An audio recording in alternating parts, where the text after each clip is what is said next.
नमस्कार दोस्तों, panther academy में आप सभी लोगों का हार्दिक स्वागत है। उम्मीद है आप सारे लोग स्वस्थ होंगे, मस्त होंगे और अपनी सफलता के लिए निश्चित रूप से प्रयासरत होंगे। मैं आपका दोस्त दैनिक समसामयिकी की सीरीज लेकर आपके बीच उपस्थित हूं। उम्मीद है ये सेशन आपको पसंद आ रहा होगा। आइए डेली की तरह हम लोग सेशन की शुरुआत करें और 2 शब्द मोटिवेशनल कोट से इस सेशन की शुरुआत करेंगे। देखिए यहाँ 4 लाइन बड़ी सुंदर सी दी गई है।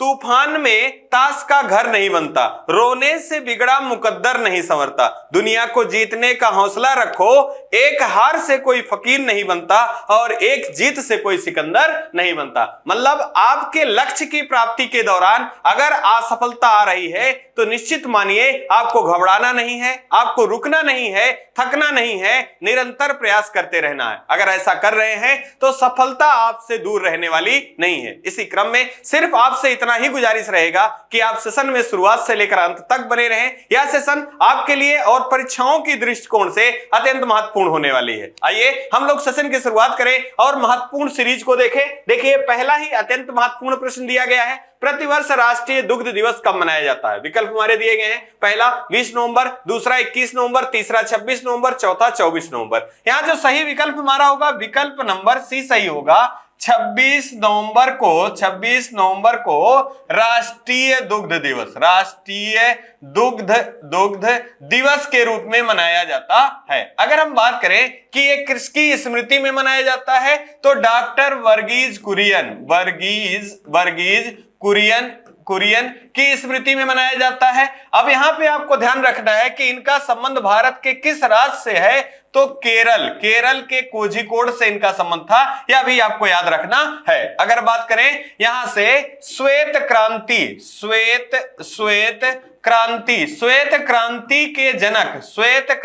के जनक के नाम से प्रश्न पूछा जाता है। श्वेत क्रांति के जनक कौन थे तो डॉक्टर वर्गीज कुरियन थे। या श्वेत क्रांति का संबंध किससे है तो दुग्ध उत्पादन जो है ये श्वेत क्रांति के अंतर्गत आता है। इसी क्रम में आप याद रखेंगे ऑपरेशन फ्लड, कौन सा मित्रों ऑपरेशन फ्लड याद रखेंगे।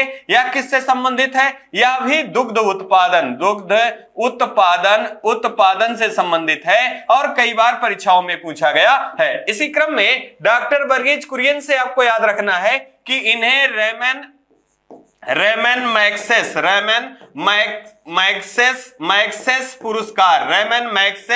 पुरस्कार से भी सम्मानित किया गया है। कब? 1963 ईस्वी में। इसी क्रम में आप ध्यान रखेंगे अगर आपसे पूछ लिया जाए कि एशिया का नोबेल पुरस्कार के नाम से कौन सा पुरस्कार को जाना जाता है तो रेमन मैग्सेस पुरस्कार को एशिया के नोबेल पुरस्कार के नाम से जाना जाता है। अगर हम बात करें कि भारत के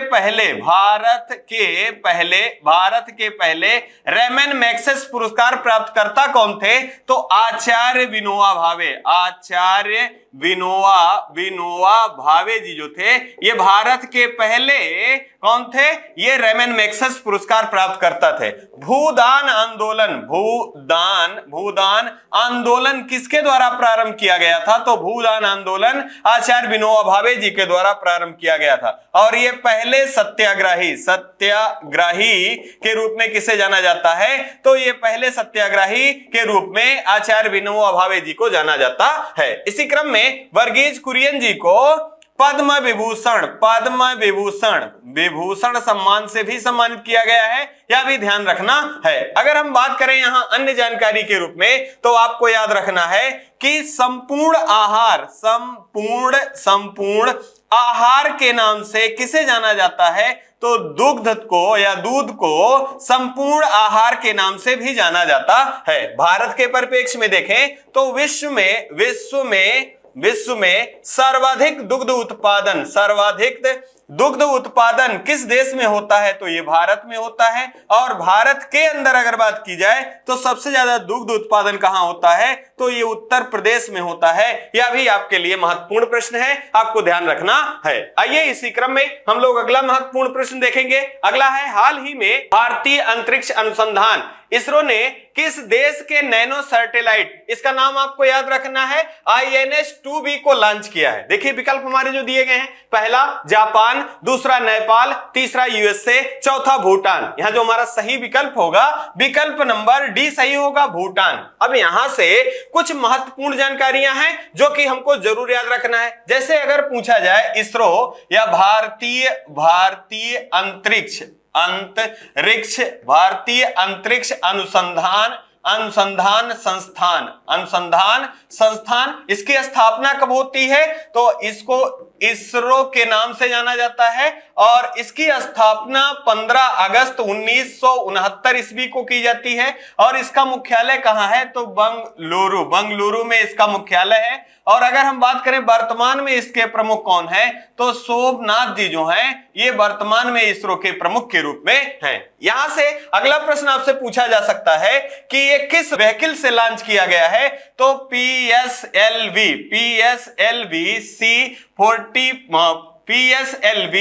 C-54 जो लॉन्चिंग व्हीकल है, इसी के द्वारा इसे लॉन्च किया गया है। अगर हम बात करें यहां PSLV का, तो इसका फुल फॉर्म होता है पोलर सैटेलाइट लॉन्चिंग व्हीकल, और यहां पर आपको याद रखना है 54। साथ ही साथ इसके साथ कितने उपग्रह लॉन्च किए गए हैं, तो इसके साथ 9 उपग्रहों को लॉन्च किया गया है। यहां से भी प्रश्न पूछा जा सकता है। अगर हम बात करें कौन कौन से हैं, तो आपको याद रखना है EOS 06 है, यहां अर्थ ऑब्जर्वेशन सैटेलाइट 06 है। साथ ही साथ आपको याद रखना है पिक्सेल एक बेंगलोर की टेक कंपनी है और इसका एक उपग्रह आनंद को लॉन्च किया गया है। साथ ही साथ आपको याद रखना है एक्स्ट्रा कार्ट के 4 उपग्रहों को यहां से भेजा गया है। और आपको याद रखना है थाई बोल्ट के 2 उपग्रहों को भेजा गया है। साथ ही साथ आपको यही एक और याद रख लेना है, पिक्सेल के साथ और XOS के साथ, और भूटान का जो है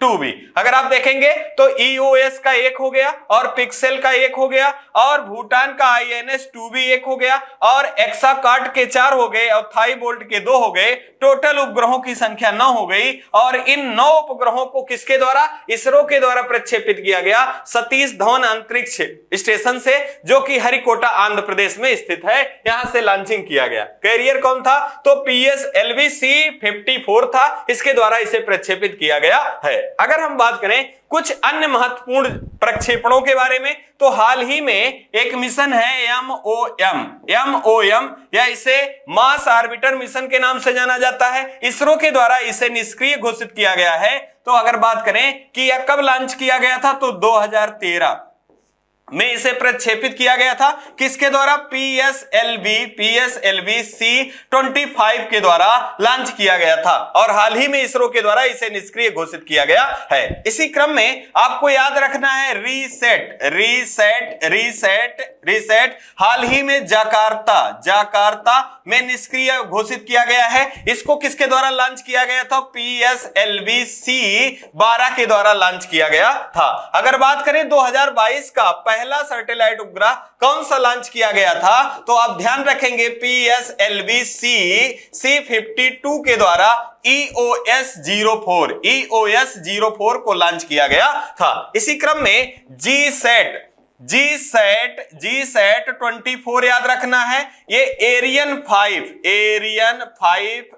5 के द्वारा फ्रेंच गुयाना के कौरू से लॉन्च किया गया है। साथ ही साथ आपको याद रखना है PSLV C-53, इसके द्वारा सिंगापुर के 3 उपग्रहों को लॉन्च किया गया है। यह भी काफी महत्वपूर्ण प्रश्न है, आप इसको भी याद रखेंगे। इसी क्रम में आप यहां देखिए एक इसरो का पिक्चर भी दिखाया गया है और आपका PSLV C-54 का पिक्चर दिखाया गया है, जो कि लॉन्च किया गया है भूटान का INS-2B, साथ ही साथ EOS 06 और पिक्सेल के आनंद को और एस्ट्रोकार्ट के 4 और थाई बोल्ट के 2, टोटल 9 उपग्रहों उपग्रहों को लॉन्च किया गया है। इसी क्रम में अब यहां से कौन सा प्रश्न आपकी परीक्षा में बनेगा यह भविष्य के गर्त में है, लेकिन ये सारी जानकारियां अगर आप नोट डाउन रखते हैं, याद रखते हैं, तो यकीन मानिए जब भी परीक्षाएं होंगी और प्रश्न बनेंगे तो आपके प्रश्न गलत होने वाले नहीं हैं। आइए इसी क्रम में अगला महत्वपूर्ण प्रश्न देखेंगे। हाल ही में किस भारतीय राज्य में मुख्यमंत्री स्वास्थ्य परीक्षण योजना प्रारंभ किया जाएगा? यहां देखिए पहला विकल्प हमारा दिया गया हरियाणा, दूसरा उत्तर प्रदेश, तीसरा मध्य प्रदेश, चौथा महाराष्ट्र। यहां अगर हम सही विकल्प की बात करें दोस्तों तो विकल्प नंबर ए सही है। कौन सा? विकल्प नंबर ए सही है। हरियाणा राज्य में अगर बात करें हरियाणा की तो यहां के मुख्यमंत्री कौन है? तो मनोहर लाल खट्टर। कौन? मनोहर लाल खट्टर जी जो हैं यहां के मुख्यमंत्री हैं। साथ ही साथ आपको स्टैटिक जीके के रूप में याद रखना है कि हरियाणा राज्य का गठन कब हुआ था? तो 1 नवंबर 1966 ईस्वी में हरियाणा राज्य का गठन हुआ था। इसी क्रम में इस मुख्यमंत्री स्वास्थ्य परीक्षण योजना जो है इसका उद्देश्य क्या है मित्रों? तो यहां के नागरिक मतलब आम जनता का वर्ष में एक बार पूरे शरीर का जो जांच है या जो जानकारी है उसका निशुल्क सुविधा उपलब्ध कराना योजना का मुख्य उद्देश्य है। मतलब साल में प्रत्येक व्यक्ति का जांच निशुल्क इसका मुख्य उद्देश्य है और इसका नाम रखा गया है मुख्यमंत्री स्वास्थ्य परीक्षण योजना। अगर हम बात करें किसके द्वारा प्रारंभ किया जाएगा, उद्घाटन किसके द्वारा किया जाएगा? तो राष्ट्रपति महोदया द्वारा किया जाएगा। आपको ध्यान रखना है यहां से कि वर्तमान में भारत की राष्ट्रपति कौन है, तो आप जरूर याद रखें पहली आदिवासी महिला, और इनका नाम क्या है? द्रौपदी मुर्मू जी हैं। और किस जनजाति से संबंधित है? संथाल जनजाति से संबंधित हैं। और महिला के रूप में कौन से क्रम की हैं? महिला के रूप में दूसरी हैं। पहला कौन थी राष्ट्रपति के रूप में? तो प्रतिभा देवी सिंह पाटिल जी थी, और दूसरी महिला के रूप में द्रौपदी मुर्मू जी हैं, जबकि आदिवासी महिला के रूप में पहली आदिवासी महिला राष्ट्रपति के रूप में है। इन्हीं के द्वारा 28 नवंबर को इसका शुभारंभ किया जाएगा। यह भी अत्यंत महत्वपूर्ण प्रश्न के रूप में है। अगर हम बात करें द्रौपदी मुर्मू जी से संबंधित तो आपको याद रखना है ये क्रम में कौन सी हैं राष्ट्रपति के क्रम में? तो ये 15वीं भारत की 15वीं राष्ट्रपति के रूप में है। यह भी आपको याद रखना है। अब हरियाणा से कुछ महत्वपूर्ण प्रश्न चर्चा में रहे हैं, उनको हम रिकॉल कर लें। जैसे अगर आपसे पूछा जाए चौथा खेलो इंडिया यूथ गेम का आयोजन कहां किया गया था? तो पंचकुला हरियाणा में किया गया था, और इसका शुभंकर क्या था? धाकड़। और पदक तालिका में पहले स्थान पर हरियाणा जो है पदक तालिका में पहले स्थान पे था। यह भी याद रखना है। इसी क्रम में अगर बात किया जाए पांचवा कहां आयोजित किया जाएगा, तो आप याद रखेंगे यूथ गेम का आयोजन जो 5वां ये मध्य प्रदेश में किया जाएगी, जो कि 2023 में आयोजित किया जाना है। इसी क्रम में आप याद रखेंगे राखी गढ़ी जो है किस राज्य से संबंधित है? हरियाणा राज्य से संबंधित है, और हड़प्पा सभ्यता के सबसे बड़े स्थल के रूप में विकसित किए जाने की घोषणा की गई है। तो किसे? राखी गढ़ी को। किस नदी के तट पर स्थित था? तो घग्गर नदी के तट पर स्थित था। यह भी महत्वपूर्ण है, आपको याद रखना है। अगर आपसे पूछ लिया जाए कि विश्व का सबसे बड़ा सफारी पार्क कहां बनाए जाने की घोषणा की गई है? तो यह हरियाणा में बनाए जाने की घोषणा की गई है। यह भी अत्यंत महत्वपूर्ण प्रश्न है। अगर हम बात करें विश्व का पहला जैविक डेटा सेंटर कहां पर स्थापित किया जाने की घोषणा किया गया है? तो यह भी हरियाणा का फरीदाबाद। कौन सा? हरियाणा का फरीदाबाद जो है यह भी विश्व का पहला डेटा सेंटर स्थापित किया जाएगा। यह भी चर्चा में है, आपको याद रखना है। हाल ही में अंतरराष्ट्रीय गीता महोत्सव का आयोजन कहां किया गया था? तो इसको भी आप याद रखेंगे। गीता महोत्सव का आयोजन हाल ही में कहां किया जाएगा? तो यह भी हरियाणा में किया जाएगा। यह अत्यंत महत्वपूर्ण प्रश्न के रूप में है। 35वां सूरज कुंड मेले का आयोजन कहां किया गया था? तो हरियाणा के फरीदाबाद में किया गया था। यह भी आपको ध्यान रखना है। ई अधिगम योजना कहां किस राज्य की योजना है? तो ई अधिगम योजना जो है यह हरियाणा राज्य की योजना है। यह भी आपको याद रखना है। इसी क्रम में यहां देखिए एक पिक्चर के माध्यम से दिखाया गया है मुख्यमंत्री स्वास्थ्य योजना, और आप इसको जरूर याद रखेंगे, मुख्यमंत्री स्वास्थ्य परीक्षण योजना जो है ये हरियाणा का है और इसका एकमात्र उद्देश्य है कि आम जनता का कम से कम वर्ष में एक बार उनकी जांच या रोगों से संबंधित जो जांच है वो हो जाना इसका मुख्य उद्देश्य रखा गया है। आइए इसी क्रम में अगला महत्वपूर्ण प्रश्न देखेंगे। हाल ही में कौन सा भारतीय शहर G20 शेरपा की बैठक की मेजबानी करेगा? अब देखिए यहां आपका विकल्प अत्यंत महत्वपूर्ण है और G20 से होने वाले तमाम सारे जो बैठकें हैं, जब तक आपकी परीक्षाएं और G20 शिखर सम्मेलन हो नहीं जाएगा तब तक चर्चा में बनी रहेंगी और यहां से प्रश्न बनने की प्रोबेबिलिटी भी सर्वाधिक है। अब इसी क्रम में अगर हम विकल्प देखें तो पहला हमारा उदयपुर दिया, दूसरा हैदराबाद, तीसरा जम्मू कश्मीर, चौथा नई दिल्ली। यहां जो हमारा सही विकल्प है ये विकल्प नंबर ये सही होगा उदयपुर। ये किस राज्य का शहर है? तो ये राजस्थान का शहर है और पहली बार यहां बैठक हो रही है, तो आपको जरूर याद रखना है। अगर हम बात करें G20 देशों की मित्रों, तो आपको याद रखना है इसकी स्थापना 1999 ईस्वी में होता है। इसमें विकासशील और विकसित दोनों देश शामिल हैं, लेकिन आपको पुनः याद रखना है कि G20 देशों के सदस्य देशों के रूप में भारत शामिल है या नहीं, आप कमेंट बॉक्स में जरूर बताएंगे। साथ ही साथ आपको यहां याद रखना है कि जो G20 देशों की बैठक बुलाई गई 2021 में, एक क्रम में याद रखेंगे ये इटली में बुलाई गई थी। अगर 22 की बात कर लें तो इंडोनेशिया के बाली में बुलाई गई थी और हाल ही में बुलाई गई है या। और अगर बात करें 2023 की G20 देशों की बैठक कहां बुलाई जानी है, तो पहली बार भारत में बुलाई जाएगी और यहाँ के जो राष्ट्राध्यक्ष हैं, इनके जो प्रमुख होते हैं, उन्हें जिनके जो देश अपना शेरपा नियुक्त करते हैं, उन शेरपाओं की बैठक पहली बार बुलाई गई है और इस सम्मेलन के संबंधित वार्तालाप को समझने या उनकी समस्याओं को समझने के लिए यह बैठक बुलाई गई है, जो कि पहली बैठक राजस्थान के उदयपुर में बुलाई जाएगी। इसी क्रम में G20 देशों से एक महत्वपूर्ण प्रश्न पूछा जाता है कि इसमें देशों की संख्या कितनी है, तो आप ध्यान रखेंगे 19 देश हैं और एक यूरोपीय यूनियन है। अगर हम बात करें यहां यूरोपीय यूनियन की, तो आप याद रखेंगे यूरोपीय यूनियन में देशों की संख्या कितनी है? 27 है और इसकी राजधानी क्या है? तो इसकी राजधानी बेल्जियम की राजधानी जो ब्रुसेल्स है, इसका मुख्यालय है यूरोपीय यूनियन का। इसी क्रम में अगर हम राजस्थान के उदयपुर से बात करें तो हाल ही में एक प्रश्न पूछा गया था कि भारत में सफेद शहर के नाम से किस शहर को जाना जाता है? तो उदयपुर को सफेद शहर के नाम से भी जाना जाता है। और एक महत्वपूर्ण प्रश्न और भी पूछा जाता है, झीलों का शहर के नाम से किस शहर को जाना जाता है भारत में? तो झीलों का शहर के नाम से उदयपुर को जाना जाता है। लेकिन आप यहां पर गलती मत करिएगा, अगर प्रश्न पूछ लिया जाए कि झीलों का देश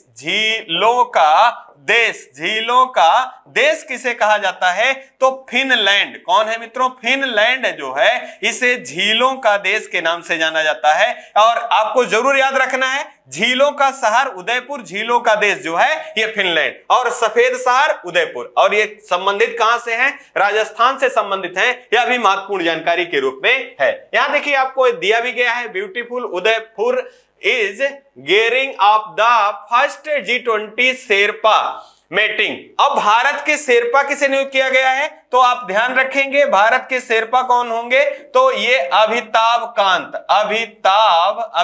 कांत जी जो हैं, ये भारत के G20 देशों के शेरपा नियुक्त किए गए हैं। इससे पहले पीयूष गोयल जी को नियुक्त किया गया था, लेकिन वर्तमान में उनके स्थान पे अमिताभ कांत जी को नियुक्त किया गया है। इसी क्रम में आप याद रखेंगे हैदराबाद से, तो हाल ही में चर्चा में रहा हैदराबाद।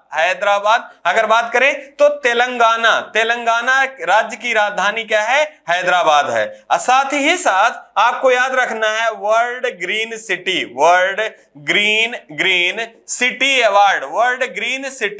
अवार्ड से सम्मानित होने वाला पहला शहर कौन सा है? तो ये हैदराबाद है। कौन है? हैदराबाद है। यह भी आपको याद रखना है। जीआई महोत्सव हाल ही में आयोजन किया गया था, कहां? वाराणसी में। और मोस्ट पॉपुलर जीआई टैग का सिंबल किसे दिया गया है? तो हैदराबादी हलीम। किसे?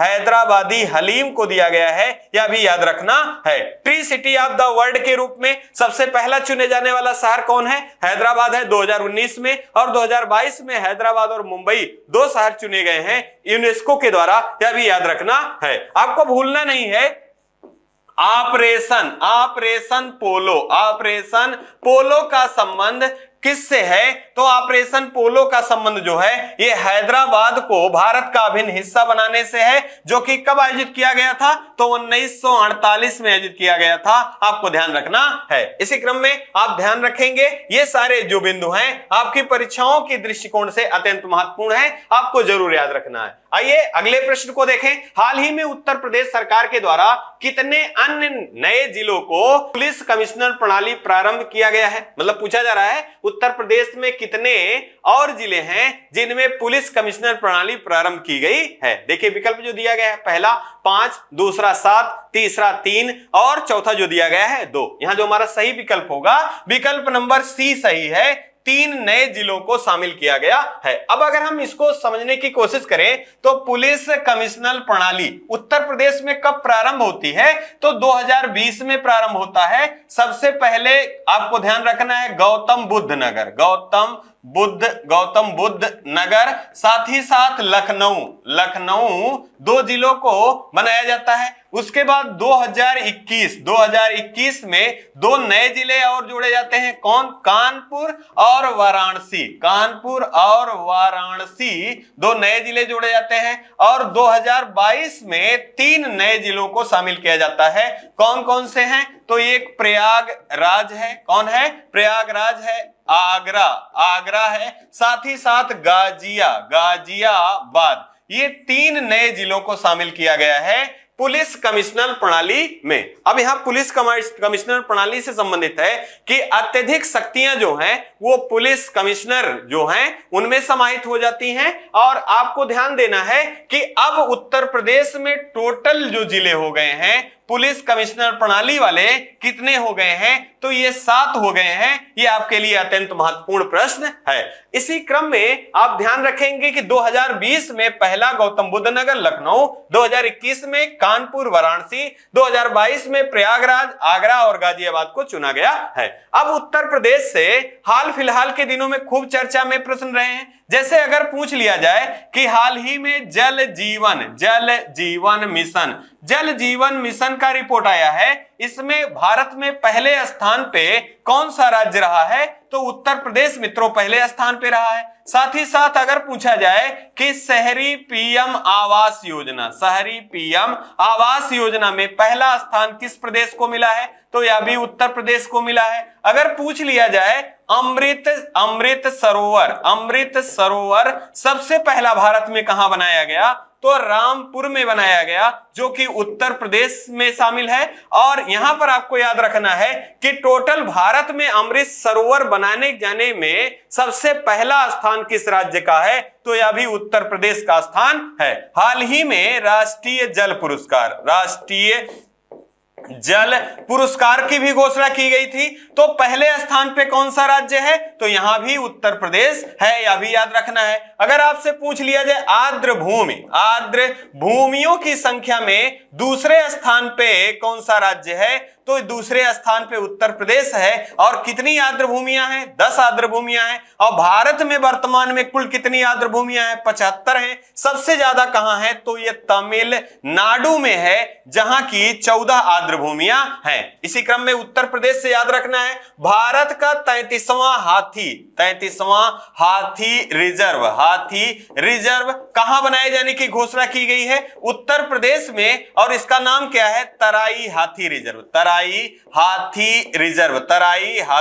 रिजर्व। साथ ही साथ एक अत्यंत महत्वपूर्ण प्रश्न है कि भारत का 53वां टाइगर रिजर्व के रूप में किसे चुना गया है? तो रानीपुर टाइगर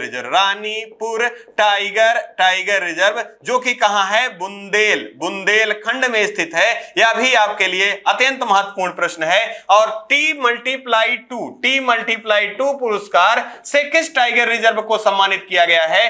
तो ये सत्यमंगलम टाइगर रिजर्व है, जो कि कहां पर स्थित है? तमिलनाडु राज्य में स्थित है। यह सीओ के द्वारा सांस्कृतिक राजधानी के रूप में चुना गया है। किसे? तो वाराणसी को चुना गया है। यह भी आपको याद रखना है। अगर बात की जाए अंतरराष्ट्रीय डेयरी अनुसंधान सम्मेलन का आयोजन कहां किया गया था? ग्रेटर नोएडा में। अगर बात किया जाए भारतीय विरासत संस्थान के रूप में, राष्ट्रीय विरासत संस्थान के रूप में स्थापित किए जाने की घोषणा की गई है कहां? तो ये ग्रेटर नोएडा में। और जेवर अंतरराष्ट्रीय हवाई अड्डा, जेवर अंतरराष्ट्रीय हवाई अड्डा के रूप में किसे विकसित किया जा रहा है या किस राज्य में स्थित है? तो आप ध्यान रखना है, यह भी उत्तर प्रदेश से संबंधित है। ये सारी जानकारियां आपके लिए अत्यंत महत्वपूर्ण है। आइए एक मैप के माध्यम से उत्तर प्रदेश से कुछ और अन्य जानकारियां सीखें।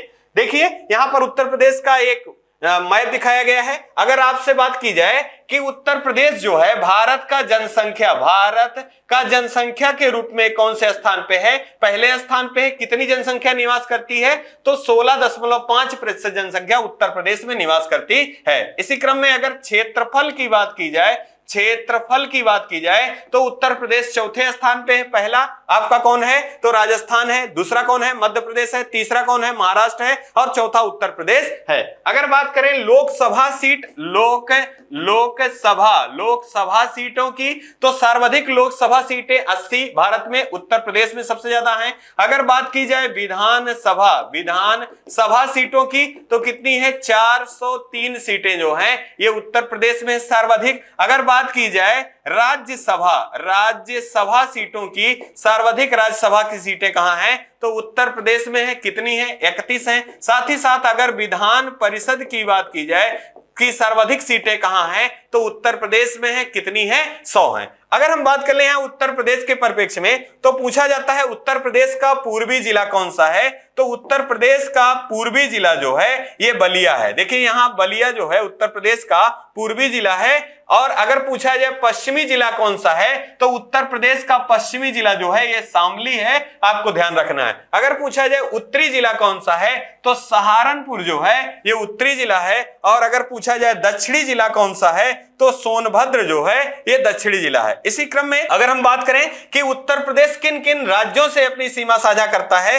तो बिहार से, झारखंड से, साथ ही साथ आपको याद रखना है छत्तीसगढ़ से, और आपको याद रखना है मध्य प्रदेश से, और राजस्थान से, हरियाणा से, साथ ही साथ आपको याद रखना है हिमाचल प्रदेश से, और केंद्र शासित प्रदेश के रूप में दिल्ली से, और उत्तराखंड से। और अंतरराष्ट्रीय सीमा किससे साझा करता है? तो नेपाल से अंतरराष्ट्रीय सीमा साझा करता है। इसी क्रम में उत्तर प्रदेश का एक जिला है सोनभद्र, जो कि 4 राज्यों से अपनी सीमा साझा करता है। किससे? बिहार से, साथ ही साथ छत्तीसगढ़ से, मध्य प्रदेश से। इसी क्रम में अगर आपसे पूछा जाए कि उत्तर प्रदेश का एक जिला ललितपुर है, जो कि मध्य प्रदेश से 3 तरफ से घिरा हुआ है। यह भी प्रश्न पूछा गया है कि उत्तर प्रदेश का कौन सा जिला है जो कि मध्य प्रदेश से 3 तरफ से घिरा हुआ है, तो यहां पर आपका ललितपुर है। और उत्तर प्रदेश सर्वाधिक सीमा किस राज्य से सीमा साझा करता है? तो मध्य प्रदेश से सर्वाधिक सीमा साझा करता है। और सबसे कम सीमा किस प्रदेश से करता है? तो हिमाचल प्रदेश से सबसे कम सीमा साझा करता है। यह भी आपको याद रखना है। आइए इसी क्रम में हम लोग अगला महत्वपूर्ण प्रश्न देख लेंगे। अगला आपका महत्वपूर्ण प्रश्न है, यहां देखिए आपका प्रश्न है कि हाल ही में चर्चा में रहे दुनिया के पहले 5 विश्व कप में गोल करने वाले पहले खिलाड़ी कौन बने हैं? तो देखिए पहला दिया गया है क्रिस्टियानो रोनाल्डो, दूसरा लियोनेल मेसी, तीसरा मैराडोना, चौथा मिरोस्लाव क्लोज। यहां जो हमारा सही विकल्प होगा, विकल्प नंबर ये सही होगा। क्रिस्टियानो रोनाल्डो जो है ये 5 विश्व कप में भाग लेने वाले सर्वाधिक गोल करने वाले खिलाड़ी के रूप में रहे हैं। कौन? Cristiano Ronaldo. ये किस टीम से? ये पुर्तगाल के हैं। और पुर्तगाल की राजधानी क्या है? लिस्बन जो है ये पुर्तगाल की राजधानी है। साथ ही साथ इनको याद रखना कि ये पुर्तगाल के खिलाड़ी हैं। और इन्होंने अभी तक कितने गोल किए हैं? 118 गोल किए हैं। और ये ऐसा करने वाले दुनिया के पहले ऐसे खिलाड़ी हैं जिन्होंने इतना गोल किया है। और ये 5 जो विश्व कप है इसमें प्रतिभाग करने वाले ये पहले खिलाड़ी के रूप में चुने गए हैं। इसी क्रम में आपको याद रखना ये चर्चा में इसलिए है क्योंकि फीफा विश्व फुटबॉल कप का आयोजन किया जा रहा है, कहां किया जा रहा है, तो आपको ध्यान रखना है कतर, दोहा कतर में किया जा रहा है। तो इसका संस्करण कौन सा है, 22वां संस्करण है, और ये 2022 में इसका 22वां संस्करण आयोजन किया जा रहा है, जो कि दोहा कतर में। अगर हम बात करें इसका शुभंकर क्या है, शुभंकर क्या है, तो आप ध्यान रखेंगे लाइव जो है इसका शुभंकर है। और अगर हम बात करें यहां कि इसमें कितनी टीमें प्रतिभाग कर रही हैं, तो 32 टीमें इसमें प्रतिभाग कर रही हैं। अगर पूछा जाए कि यहाँ का जो बॉल है या फुटबॉल का जो फुटबॉल है ये किस कंपनी के द्वारा बनाया गया है, तो एडिडास कंपनी के द्वारा बनाया गया है। साथ ही साथ आपको याद रखना है इस फुटबॉल का नाम रखा गया है अल रहला। अल रहला जो है क्या है, तो अल रहला जो ये 22वां विश्व फुटबॉल फीफा विश्व फुटबॉल का आयोजन दोहा कतर में किया जा रहा है, उसके फुटबॉल का नाम अल रहला है। क्या है, अल रहला है। और इसका मतलब क्या होता है, यात्रा। क्या मतलब होता है, इसका मतलब होता है यात्रा। इसी क्रम में भारतीय फुटबॉल संघ के बारे में भी आपको ध्यान रखना है। हाल ही में भारतीय फुटबॉल संघ के प्रमुख नियुक्त किए गए हैं। किसे, तो कल्याण चौबे को नियुक्त किया गया है। और भारतीय फुटबॉल संघ के द्वारा फुटबॉलर ऑफ द ईयर पुरुष में चुने गए हैं और फुटबॉलर ऑफ द ईयर महिला में चुनी गई हैं। यह भी काफी महत्वपूर्ण है, तो आपको याद रखना है पुरुष में सुनील छेत्री को चुना गया है और महिला में मनीषा कल्याण, कौन है, मनीषा कल्याण को चुना गया है। यह भी अत्यंत महत्वपूर्ण प्रश्न के रूप में है। और हाल ही में भारत में अंडर 17 महिला फुटबॉल विश्व कप का आयोजन किया गया था। और कहां किया गया था, तो उड़ीसा, साथ ही साथ आपको याद रखना है गोवा और नवी मुंबई में इसका आयोजन किया गया था। विजेता टीम कौन रहा है, तो आपको ध्यान रखना है स्पेन विजेता टीम रहा है। और यहां पर उप विजेता जो है वो कोलंबिया रहा है। और इसका शुभंकर क्या था, तो ईभा जो है इसका शुभंकर था। यह भी याद रखना है। ये महत्वपूर्ण जानकारियां हैं, आपको याद रखना है। एक महत्वपूर्ण जानकारी और भी याद रखें, कभी कभी प्रश्न वहां से पूछ लिया जाता है, अगर फुटबॉल के क्षेत्र में दिया जाने वाला सर्वश्रेष्ठ पुरस्कार के रूप से जाना जाता है बैलन डी ओर पुरस्कार। क्या नाम है, बैलन डी ओर, बैलन डी ओर पुरस्कार है। ये 2022 का किसे प्रदान किया गया है, तो करीम बेंजोमा को दिया गया है। यह भी अत्यंत महत्वपूर्ण प्रश्न है। 2022 का बैलन डी ओर पुरस्कार से किसे सम्मानित किया गया है, तो करीम बेंजोमा को दिया गया है। और अभी तक सर्वाधिक बैलन डी ओर पुरस्कार प्राप्त करने वाले खिलाड़ी कौन हैं, तो लियोनेल मेसी हैं। इन्होंने 7 बार बैलन डी ओर पुरस्कार को जीता है, यह आपको ध्यान रखना है। आइए इसी क्रम में अगला महत्वपूर्ण प्रश्न देखेंगे। हाल ही में किसे FICCI life time achievement award से सम्मानित किया गया, मतलब फिक्की के लाइफ टाइम अचीवमेंट पुरस्कार से किसे सम्मानित किया गया है। पहला विकल्प हमारा है नैना धाकड़, दूसरा संजीव मेहता, तीसरा राजेंद्र सिंह, चौथा शुभम धनंजय। यहां जो हमारा सही विकल्प होगा, विकल्प नंबर सी सही होगा, राजेंद्र सिंह। यहां पर अगर हम बात करें, पहला प्रश्न यही पूछ लिया जाता है कि फिक्की का फुल फॉर्म क्या है, तो आप ध्यान रखें federation of Indian chambers of commerce and industry जो है ये फिक्की का फुल फॉर्म है। इसकी स्थापना कब होती है, तो 1927 ईस्वी में इसकी स्थापना होती है। और इसका मुख्यालय कहां स्थित है, तो इसका मुख्यालय नई दिल्ली में स्थित है। और किसके द्वारा किया जाता है, तो आपको याद रखना है घनश्याम दास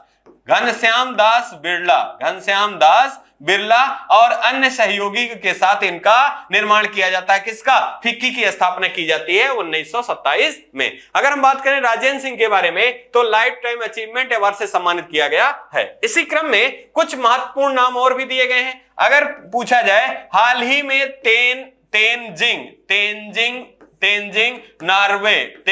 नार्गे साहसिक पुरस्कार 2022 से किसे सम्मानित किया गया है, तो आपको याद रखना है लैंड एडवेंचर में नैना धाकड़ को दिया गया है। और अगर वाटर एडवेंचर की बात करें तो शुभम धनंजय को दिया गया है। और अगर ग्रुप कैप्टन की बात करें तो भवानी सिंह को तेंजिंग नार्गे साहसिक पुरस्कार 2022 से सम्मानित किया गया है। इसी क्रम में कुछ महत्वपूर्ण पुरस्कार खूब चर्चा में रहे हैं। जैसे अगर आपसे पूछा जाए, हाल ही में ऑर्डर ऑफ मेरिट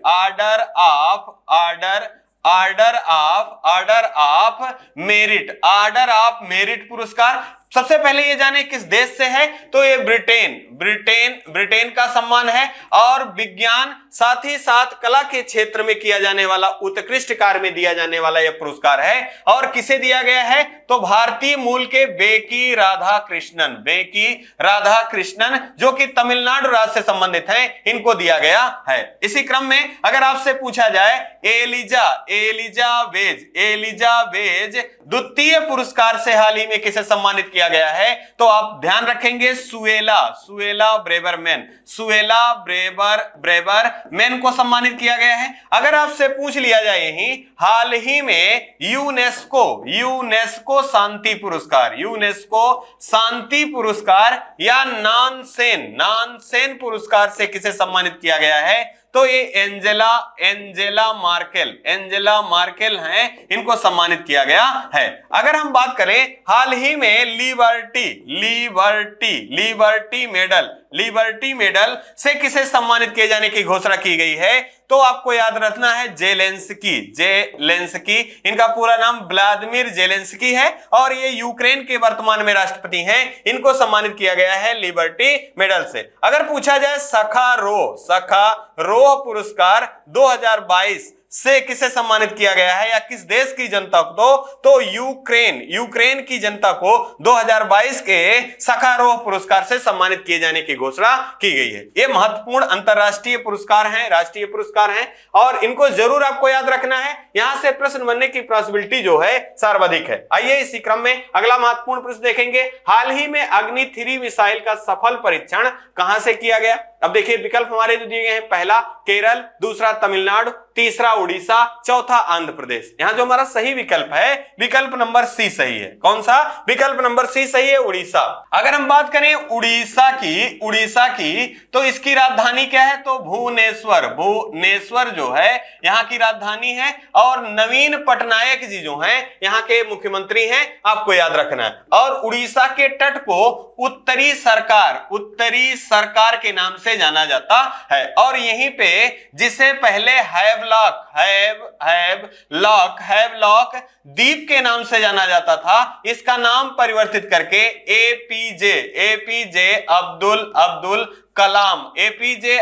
कलाम द्वीप रखा गया है। यहीं से अग्नि 3 का सफल परीक्षण किया गया है। यहां अग्नि की बात करें तो अग्नि सीरीज की 5 मिसाइलें बनानी है। अब इनका क्रम आपको याद रखना है। अगर हम बात करें अग्नि फर्स्ट की जो बात है मारक क्षमता की, तो यह 700 किलोमीटर तय किया गया है। कितना? 700 किलोमीटर तय किया गया है। अगर दूसरे की बात करें अग्नि 2 की, तो इसकी मारक क्षमता 2000 किलोमीटर तय किया गया है। और अग्नि 3 की बात करें जिसका सफल परीक्षण किया गया है, तो इसकी मारक क्षमता 3000 किलोमीटर। कितनी? 3000। और अग्नि 4 की बात करें तो इसकी मारक क्षमता 4000 किलोमीटर और जो लास्ट में अग्नि 5 बनेगी इसकी मारक क्षमता 5000 किलोमीटर की होगी। यह भी आपको याद रखना है। इसी क्रम में अगर हम बात करें ब्रह्मोस मिसाइल की, तो इसकी मारक क्षमता कितनी है, तो 30 किलोमीटर से लेकर 300 किलोमीटर की मारक क्षमता किसकी है? ब्रह्मोस से। अगर आपको याद आ रहा हो तो ब्रह्मोस मिसाइल किस देश के सहयोग से बनाया जा रहा है, तो भारत और रूस के सहयोग से कौन सा मिसाइल बनाया जा रहा है, तो ब्रह्मोस मिसाइल बनाया जा रहा है। और रूस में एक नदी का नाम है मास्कोवा नदी। उस मास्कोवा नदी साथ ही साथ भारत के ब्रह्मपुत्र नदी के नाम से ही उसका नाम पड़ा है ब्रह्मोस। और आपको ध्यान रखना है कि ब्रह्मोस विनिर्माण इकाई सबसे पहले कहां स्थापित की जा रही है, तो लखनऊ में। और ब्रह्मोस मिसाइल का सबसे पहले निर्यात किस देश को किया जाएगा, तो यह फिलीपींस होगा। कौन होगा? फिलीपींस को निर्यात किए जाने की घोषणा की गई है। फिलीपींस की राजधानी क्या है, तो मनीला जो है यह फिलीपींस की राजधानी है। यह भी आपको याद रखना है। इसी क्रम में अगर हम बात करें इसरो की, तो अभी हम लोगों ने देखा है कि इसरो की स्थापना कब होती है, तो 15 अगस्त 1969 ईस्वी में हुआ था। और इसके पहले अध्यक्ष कौन थे, तो विक्रम साराभाई जी जो थे ये पहले अध्यक्ष थे। और अंतरिक्ष विज्ञान का जनक, भारत में अंतरिक्ष विज्ञान का जनक किसे कहा जाता है? तो विक्रम साराभाई को कहा जाता है। वर्तमान में इसके अध्यक्ष कौन है? तो डॉक्टर शोभनाथ जी जो हैं वर्तमान में इसके अध्यक्ष के रूप में हैं। इसरो के द्वारा और नासा के द्वारा, इसरो और नासा के द्वारा संयुक्त मिशन है, तो आप याद रखेंगे इसका नाम है निसार। यह प्रश्न बहुत महत्वपूर्ण है। निसार संयुक्त मिशन किन किन दो देशों का है? तो यूएसए की अंतरराष्ट्रीय एजेंसी जो है, यूएसए की अंतरिक्ष एजेंसी नासा और भारत की अंतरिक्ष एजेंसी इसरो का संयुक्त मिशन कौन है? निसार है। हाल ही में चर्चा में रहा है आर्टेमिस, ये चंद्रमा मिशन है, तो आप ध्यान रखेंगे ये किसका पहल है? तो ये नासा का। किसका है? नासा का है, यह भी आपको याद रखना है। तियानबेन फर्स्ट ये किसका मिशन है? तो आप ध्यान रखेंगे ये चीन का है, आपको याद रखना है। इसी क्रम में राशिद रोवर को हाल ही में किस देश के द्वारा लॉन्च किया गया है? तो आपको ध्यान रखना है यह राशिद रोवर जो है इस किस देश का संबंधित है? तो यूएई का जो है ये राशिद रोवर है। और किसके सहयोग से इसे प्रक्षेपित किया जाएगा? तो चीन के सहयोग से इसे प्रक्षेपित किया जाएगा, यह भी आपको याद रखना है। आइए इसी क्रम में अगला महत्वपूर्ण प्रश्न देख लेंगे। हाल ही में चर्चा में रहे विक्रम गोखले का निधन हो गया, वे थे, अब यहां देखिए दिया गया, पहला डॉक्टर, दूसरा समाजसेवी, तीसरा राजनेता, चौथा अभिनेता। यहां पर हमारा जो सही विकल्प है ये विकल्प नंबर डी सही होगा। ये कौन थे? अभिनेता थे। और हाल ही में इनका मतलब 26 नवंबर को इनका निधन हो गया है। आपको ध्यान रखना है ये किस फील्ड से थे? तो ये अभिनेता थे। अब हाल फिलहाल के दिनों में कुछ महत्वपूर्ण शख्सियत जो हैं जिनका निधन हुआ है वहां से प्रश्न बनने की प्रोबेबिलिटी सर्वाधिक है। अगर बात की जाए शिंजो आबे की, तो ये जापान के सबसे लंबे कार्यकाल वाले प्रधानमंत्री कौन थे? शिंजो आबे थे। और इनका नारा में गोलियों से मारकर हत्या कर दिया गया था। साथ ही नेताजी पुरस्कार 2022 से किसे सम्मानित किया गया है? तो आप ध्यान रखेंगे शिंजो आबे जी को। साथ ही साथ पद्म विभूषण सम्मान 2021 से किसे सम्मानित किया गया था? तो यह भी सम्मानित किया गया है शिंजो आबे जी को। यहां पर आपको याद रखना है क्वाड देशों की संकल्पना किसके द्वारा की गई थी? तो शिंजो आबे जी के द्वारा। और 2007 में, कब? 2007 में। कितने देश शामिल हैं? 4 देश शामिल हैं। कौन है? ऑस्ट्रेलिया है, भारत है, जापान है और अमेरिका है। इन 4 देशों को क्वाड देश के नाम से जाना जाता है। और इनके युद्धाभ्यास जो है वो मालाबार युद्धाभ्यास के नाम से जाना जाता है। अगर आपसे पूछा जाए हाल ही में राकेश झुनझुनवाला ये शेयर मार्केट के राजा या वारेन बफेट के नाम से जाने जाते थे, इनका भी निधन हो गया है, यह भी आपको याद रखना है। साथ ही साथ आपको याद रखना है लता मंगेशकर, इनका हाल ही में इनका भी निधन हुआ है। आपको याद रखना है इनको भारत रत्न से कब सम्मानित किया गया था? तो 2001 में इनको सम्मानित किया गया था। अगर बात करें हाल ही में कॉमेडियन राजू श्रीवास्तव का भी निधन हुआ है। तो आप ध्यान रखेंगे ये किस फील्ड से थे? तो ये कॉमेडियन थे। और ये कहां से मूलतः कहां से थे? उत्तर प्रदेश के कानपुर से संबंधित थे, यह भी आपको याद रखना है। पहला लता दीनानाथ मंगेशकर पुरस्कार से किसे सम्मानित किया गया है? तो प्रधानमंत्री नरेंद्र मोदी जी को सम्मानित किया गया है। हाल ही में आपको याद रखना है मिस्त्री, इनका नाम आपको याद रखना है। कौन मिस्त्री इनका नाम था? तो आपको याद रखना है साइरस मिस्त्री। ये टाटा के सबसे कम उम्र के सीईओ के रूप में थे, तो अध्यक्ष के रूप में। तो आपको ध्यान रखना है इनका भी कार दुर्घटना में इनका भी मृत्यु हो गया है, तो आप यह भी याद रखेंगे।